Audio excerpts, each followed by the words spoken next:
In the 1960s, Britain's railways were changing faster than ever before. Steam was fading from the scene, replaced by a new generation of diesel and electric locomotives. It was the dawn of a new era, one of modernisation, efficiency, and bold new engineering. Amongst all the locomotives that emerged from the transformation, one class stood apart. It wasn't the fastest, nor the most glamorous, but it became the face of British Rail for over 3 decades. This is the story of the British Rail Class 47, the diesel that defined a generation. To understand the Class 47, we have to go back once again to the 1955 modernisation plan. The plan's goal was simple but ambitious: to end the age of steam and replace it with a modern, standardised diesel-electric and electric-powered network. At that time, steam locomotives were expensive to maintain, inefficient to operate, and increasingly out of step with a post-war Britain that was looking towards the future. British Railways needed a new fleet, one that could meet every requirement from local freight to high-speed express passenger trains. So the locomotive industry was asked to develop new designs in different power categories, called types. The Type 1 for shunting and light freight, Type 2 for medium mixed traffic, Type 3 for heavier work, and Type 4 for the top end of diesel power, between 2,000 and 3,000 horsepower. It was the Type 4 specification that would eventually give birth to the Class 47. Brush Traction, a locomotive builder based at Loughborough in Leicestershire, was one of several companies bidding for British Rail's new diesel contracts. Brush had already built successful Type 2 locomotives and had gained valuable experience with diesel-electric transmission. Their engineers proposed a powerful yet versatile design, a locomotive that could haul express passenger trains one day and freight the next. At its heart would be a 12-cylinder Sulzer diesel engine, the Model 12 LDA 28C, producing around 2,750 horsepower. It was a Swiss design, but it was to be built under licence in Britain.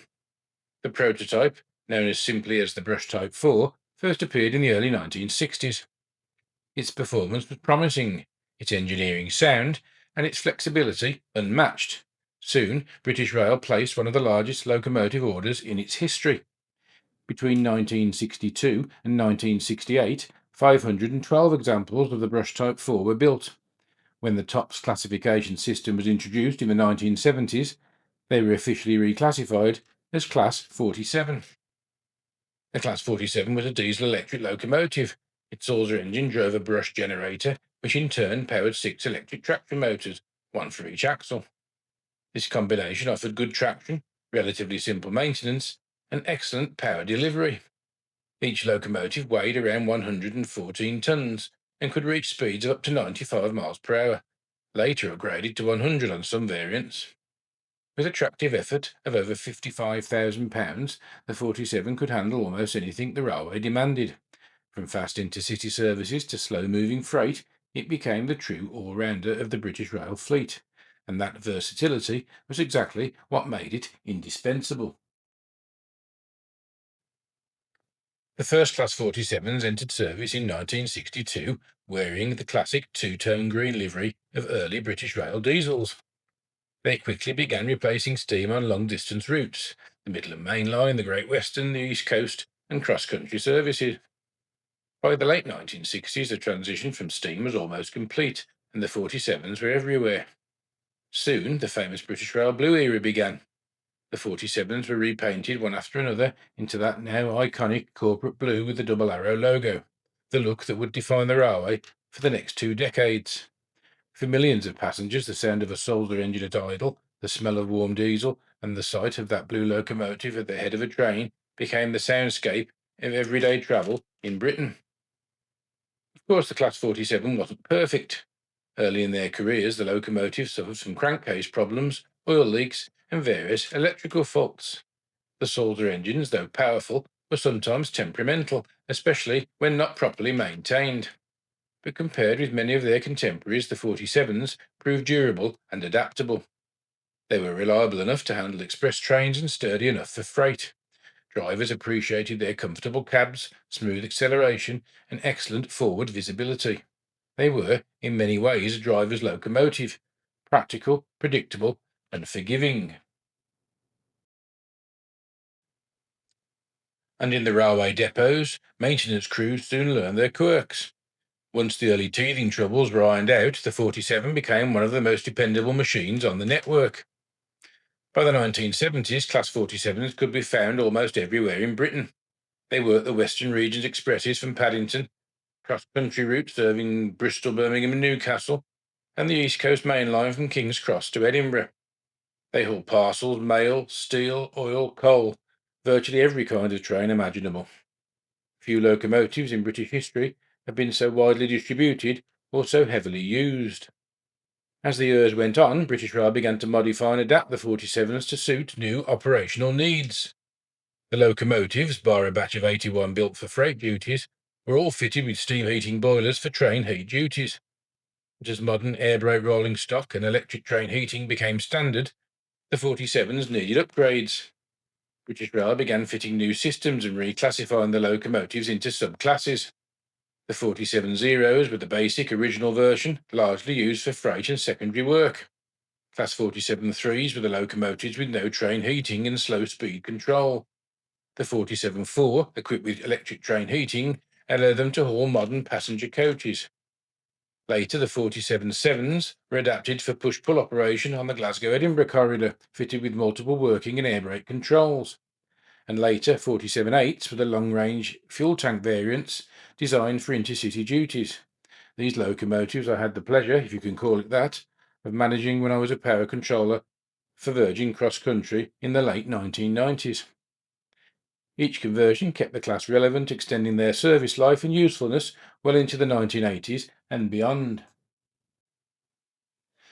After being severely damaged in a derailment near Peterborough in 1974, Locomotive 47046 was selected to be a testbed for the projected Class 56 and was fitted with a 16-cylinder Ruston 16RK3 CT engine rated at 3,250 brake horsepower.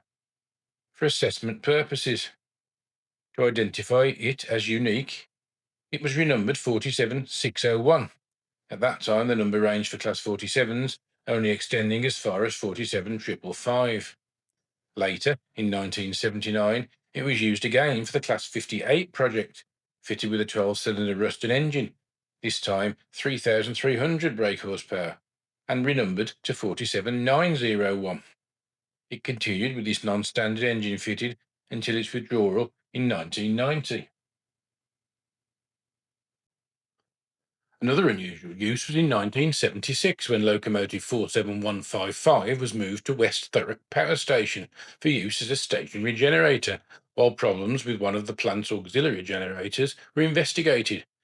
The loco was removed from its bogies and mounted on a heavy timber frame. By the early 1980s, the Class 47 had become the standard bearer of British diesel power. They appeared in countless forms: blue, large logo blue, and later the colourful sectorisation liveries that came with British Rail's reorganisation, Intercity, Rail Freight, ScotRail, and more. Every region saw a fleet of 47s, and each had its own character. In Scotland, the 47 sevens could be seen blasting along the main line between Glasgow and Edinburgh. In the Midlands and the West Country, the Intercity 47s hauled high-speed trains between Birmingham, Bristol and Penzance, and on freight lines across the country, 47s worked tirelessly, hauling heavy industrial trains, MGR coal and the like, all over the network. They were, quite simply, everywhere. But time and technology move on. By the late 1980s and the early 1990s, new generations of locomotives were entering service. The powerful Class 56s, 58s and 60s began to dominate heavy freight, while the sleek, modern Intercity 125 high-speed trains redefined long-distance passenger travel. Electrification had spread, reducing the need for diesel traction on main routes, and so, gradually, the 47s began to fade from the front lines. Many were withdrawn, scrapped, or placed into storage. Yet, even as their numbers declined, the 47s proved remarkably resilient. They found new niches, as Thunderbird rescue locomotives standing by to assist failed trains on electrified routes, as departmental locomotives for test trains, route learning and special workings, and as charter locomotives carrying enthusiasts' rail tours and special trains to every corner of the country. Even in semi-retirement, the 47 refused to disappear. The mid-1990s brought yet another transformation, the privatisation of British Rail. The network was divided into dozens of new companies, each taking responsibility for different services, regions and traffic flows. The result was a patchwork of liveries, operators and business models, and once again the Class 47 adapted to the change. Many were sold or leased to private operators, Freightliner, Virgin Cross Country, Virgin West Coast, EWS, and later DRS, GBRF and Cotswold Rail. For a locomotive design that first appeared in the 1960s, this was an astonishing second act. A few of the class were even completely rebuilt. These rebuilds became the Class 57, a modernised version fitted with American General Motors engines and new control systems. Essentially, they were Class 47 bodies with brand new power plants, and they continued to serve with Virgin Trains and later Great Western Railway, hauling both passenger and rescue duties well into the 21st century. By the 2000s, the 47's time as mainline workhorse was drawing to a close. Most had been withdrawn or sold, but a dedicated core of locomotives remained active, some in charter fleets, some in departmental use, and many in preservation. Across the country, preservation societies and heritage railways stepped in to save these machines. Today, more than 30 Class 47s survive in preservation, a remarkable number for a class of their size. They can be found working on heritage lines like the Severn Valley, the East Lancs, the Great Central, and the West Somerset. A few remain mainline certified, operating special trains and charters. The Solsder growl is still heard echoing throughout the countryside, just as it was 60 years ago. For those who grew up with the British Rail Blue era, the Class 47 is more than just a locomotive. It's a symbol of an age, of intercity travel, of heavy industry, of the changing face of the railway network. It represents the bridge between steam and modern rail travel, between the old and the new. And it stands as a reminder of a time when the British Railway was transforming, yet still unmistakably British. The 47 has earned many nicknames over the years: Brush Type 4, Solsers, and perhaps most famously, Duffs. Depending on who you ask, that last one might have been affectionate or not, but either way, it stuck. For all their faults, for all the oil leaks, electrical quirks, and the occasional smoky departure, these locomotives won the respect and affection of railway men and enthusiasts alike. They weren't flashy, but they were dependable. They were the backbone of British rail for a generation, and their story is still being written today. Each time one rumbles to life on a preserved line, hauled a special train, or simply idles at the platform, that deep sulphur throb fills the air once again. When you think about it, the story of the Class 47 is really the story of Britain's railways themselves. Born from the optimism of the modernisation plan, they carried the nation through decades of change, from post-war reconstruction, through the diesel age, sectorisation, privatisation, and into the 21st century. They adapted, evolved, and survived just as the railways did. Few locomotives can claim such longevity, such versatility, or such a lasting legacy. More than 60 years after the first of the class entered service, the Class 47 remains instantly recognisable. For some, it's nostalgia; for others, it's history. For railway men and women, it's a symbol of hard work and reliability. And for enthusiasts everywhere, it's love, pure and simple. From the workshops of Brush Traction in Loughborough to the windswept platforms of Aberdeen and Penzance, from the busy express trains of the 1960s to the heritage railways of today, the British Rail Class 47 has left an indelible mark on our railways, our memories, and our landscape. It wasn't just another diesel locomotive, it was the locomotive that defined an era. The British Rail Class 47, the diesel that defined a generation. Well, I hope you're enjoying the video so far. That was the end of the narration about the Class 47s. We've got another 30 minutes or so of images for you to look at. So they'll be shown over a bit of light music to take us towards the solid logbook pages at the end of the video. Hope you enjoy.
And now it's time to take a look at the Salty Loco logbooks from this day in history, and this video being uploaded to YouTube on the 15th of November. This time we're taking a look at the Salty logbook for the equivalent date in 1982, and the page covers the period 1955 on the 14th of November, right through to 10:05 on the morning of the 16th of November. 47s abound, as you might expect. Probably the most unusual thing I can say about this logbook, whilst it's very much run-of-the-mill Saltly, is the amount of electric train heat 47s working freight trains. You've got 47441 on 4G50, 47440 going light to Oxford, and then reappearing off 4M46 the following day, 47538 coming off 6E30, 47555 on 4M67, much to the delight, I'm sure, of most haulage enthusiasts. That logo seemed to be everywhere. And then 47487 on 4V73. But given that it was a winter in 1982, in November, the availability of electric train heat 47s is remarkable. I'm sure we wished we had that sort of availability of 47.8s when I was a power controller for cross country 17 years later. And certainly a lot of 47s on the EH variety working freight trains there. Anyway, enjoy perusing those two pages as always. Thanks for watching. See you in the next video. Thanks very much for watching. Please do like, share, subscribe. If you're feeling really generous, please buy us a coffee through the QR code on the screen. Hit that notification bell. Have a look at our playlist. We've got some bus videos going on as well now, and a tram one there too somewhere. Enjoy the rest of our videos and come back and see us for the next one. Thanks.